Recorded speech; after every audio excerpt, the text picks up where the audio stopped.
But either way, there'll be a cost, and I guess it's you having to figure out what's the cost that you're willing to bear or pay. But family time can turn volatile because they start bickering, they start arguing in front of me. So it becomes an issue.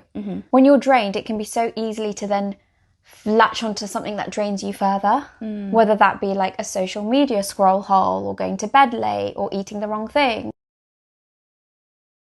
Welcome back to part 2 of the therapy floor. We've just answered a dilemma. What was it about, V? It was about a friend struggling with another friend's apparent lack of motivation to change things that they were complaining about, and they wanted help with, do I give them more advice? Do I continue to step up and be this person for them, or how do I deal with my own frustration? So it's quite a good one. Feel free to check it out. And we're going to just dive straight into dilemma number 2. Here we go. I'm a 35-year-old male who has reached a complete breakdown due to my parents' volatile relationship. They've been in conflict for as long as I can remember, talking about divorce since I was 7, but they've never gone through with it. Now they refuse to separate because they claim they can't live without each other, yet they're incapable of being civil. Their constant fighting has taken a toll on my mental and physical health. I've been caught in the middle for decades, trying to mediate, keep the peace, but it really is becoming too much. Recently, I had a complete breakdown, overwhelmed by the stress of their never-ending conflict. I'm terrified this situation is going to make me physically unwell, or worse, lead to something happening to me. I've tried to talk to them, tell them how their behaviour is affecting me, but their response has been dismissive, saying if something happens to me, then it happens. Oh. I know. I'm at my wit's end, feeling hopeless and desperate for a way to protect myself from the emotional damage their relationship is causing. But I don't know how to distance myself without completely abandoning them. Oh, that's a tough one. I feel so sad. Do you? Yeah, just, because I guess normally we'd be saying like, can you tell them how you're feeling? And this person is saying, like, this man is saying, I told them how I'm feeling. I'm telling them it's too much.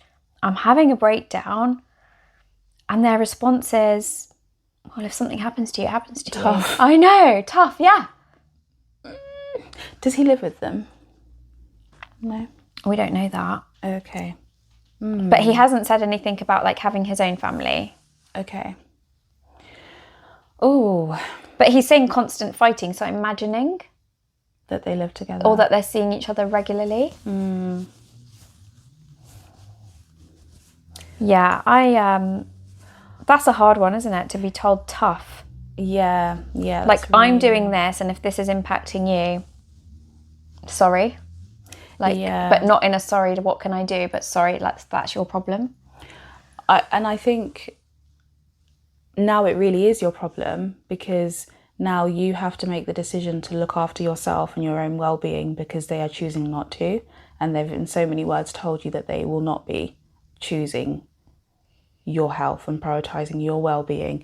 So now it kind of is your problem to address and to resolve and to decipher where your boundaries lie.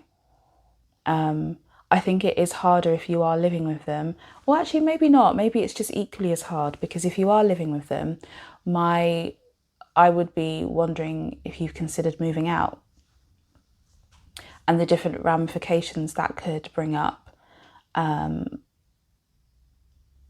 it comes to, your financial situation, your parents' financial situation, what this would mean for the family. But again, there's a cost either way, isn't it? If you stay, if you don't.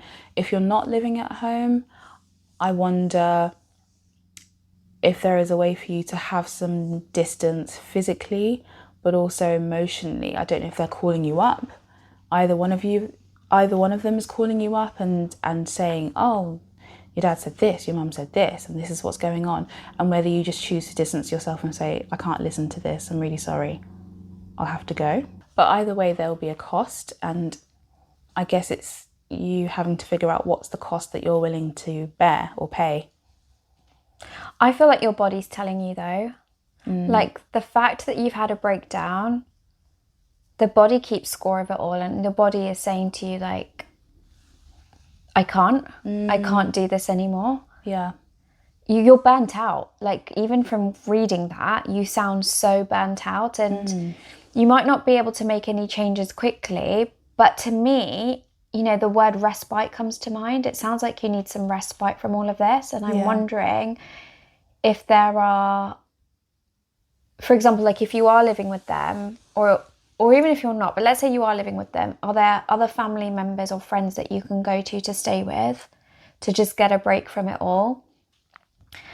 And if you are not living with them, but you hear from them regularly, can it be either that you know, acknowledge with them that you won't be answering their calls, or that if they call you, you will just let another family member know to call them back? Like, I'm just wondering who else is around you that can support you to either pick up some of these pieces that you're holding for your parents at the moment, and or give you a space to go and get some respite and some physical care and some emotional care. Yeah. Because you need both at the moment. Your body needs to be looked after.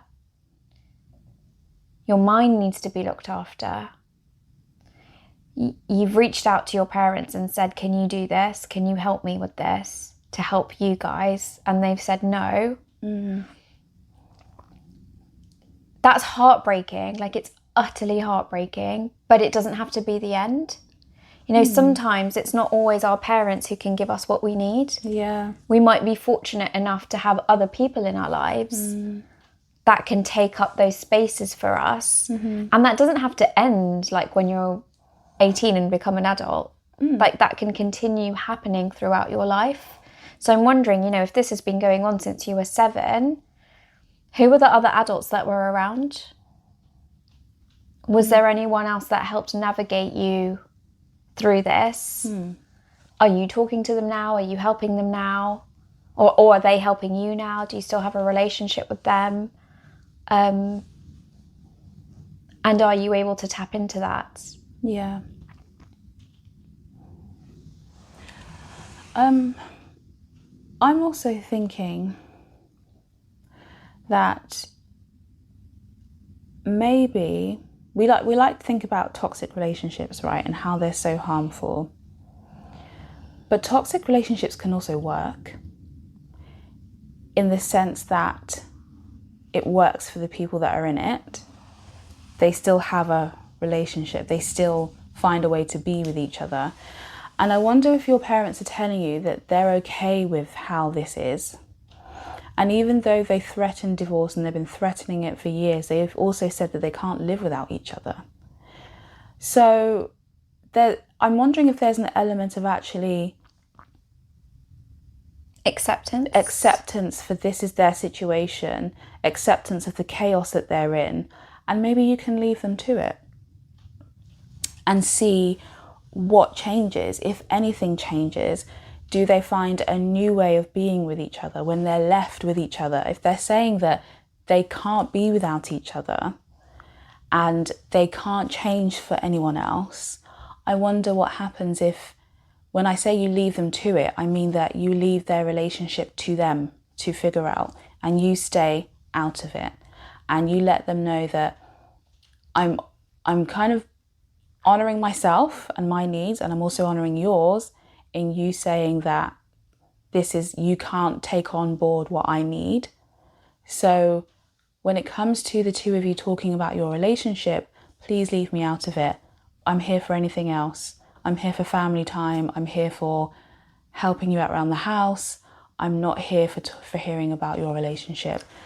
Let's try something here. Okay. Because I'm just wondering if this person is going to respond with, yeah, I am there for family time, but family time can turn volatile because they start bickering, they start arguing in front of me. So it becomes an issue. how would we support him through that? What would be a tip we would give him? Leave. I was going to say that too.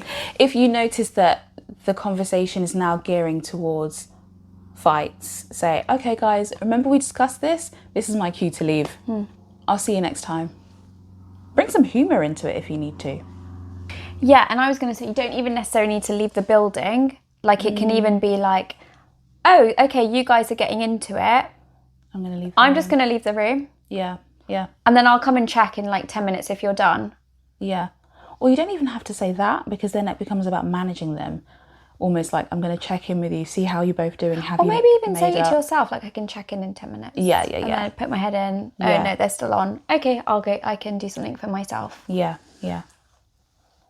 And I don't want that to come across as a quite flippant thing to say, well, just leave.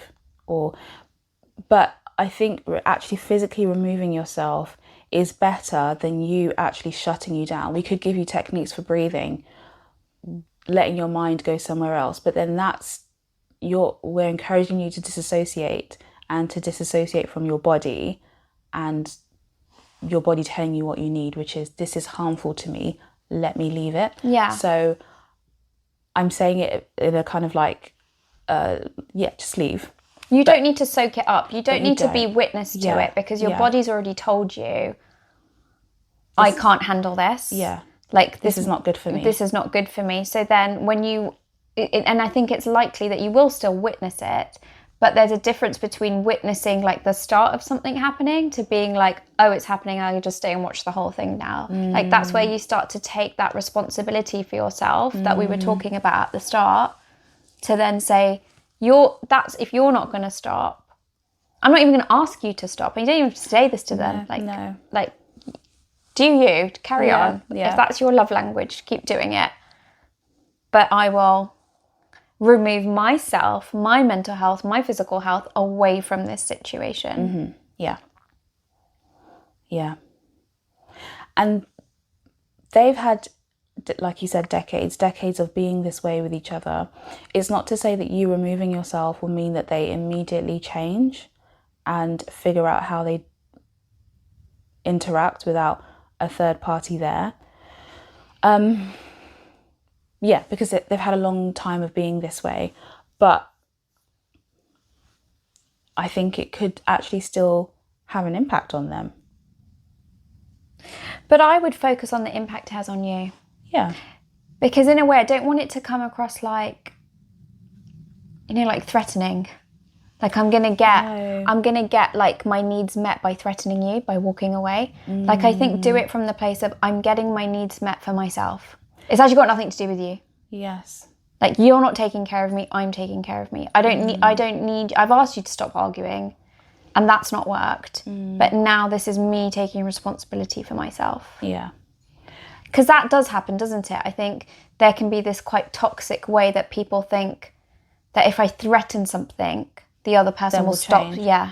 No, yeah. So I think that's, like you say, it's important to say, I'm kind of honouring my needs here. I'm looking after myself here. And they could also say, and I'm also trying to meet your expectations as well, and not giving you the responsibility of looking after me in this situation, when actually the issue is between the two of you, not me. Yeah. So I'm kind of like looking out for all of us. Yeah. By looking out for myself. Yeah. And I would also encourage you to, like,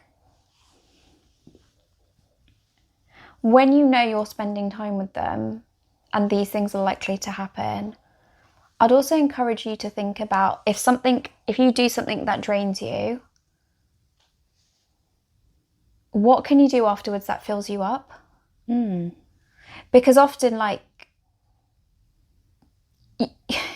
when you're drained, it can be so easily to then latch onto something that drains you further, whether that be like a social media scroll hole, or going to bed late, or eating the wrong things, or talking about it in quite a draining way with other people, like, like a bitch fest with like other family members.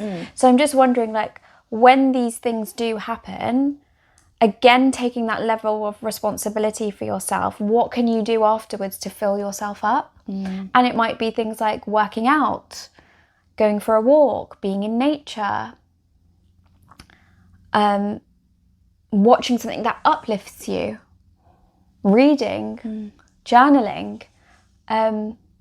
Think about what comes after rather than what you're just left with. How do you add in the full stop? I like that.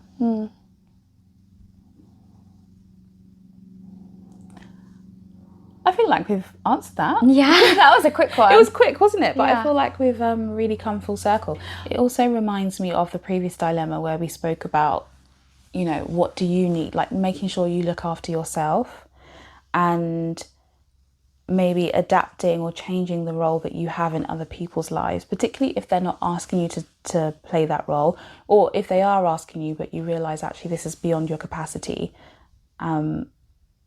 So yeah, maybe that's why we've kind of like come through it quite quickly, because it's a little bit of a similar feel to it. It's like the flip side of it, isn't it? Yeah. It's also just reminding me of like a Stoic philosophy and a principle of, and even a psychological principle, you know, something we talk about a lot in therapy, which is you can't change other people. No. Like, we're not here to change other people. Like, if it's not working for you, go in. Like, what do you need to do for you? And that will be your guiding principle of how you navigate this burnout that you're experiencing with your family. Yeah. So hopefully that's been helpful. Yeah, thank you for sharing with us. Thank you so much for sending in your dilemmas. I feel like both of them were really relatable today, and especially the themes that came up from both of them. So please continue to send us your dilemmas, and you can email them to hello@thetherapyfloor.com. But for now, this is Dr. Ritz. And this is Dr. Vicky. And we will see you on the floor soon. Bye. Bye.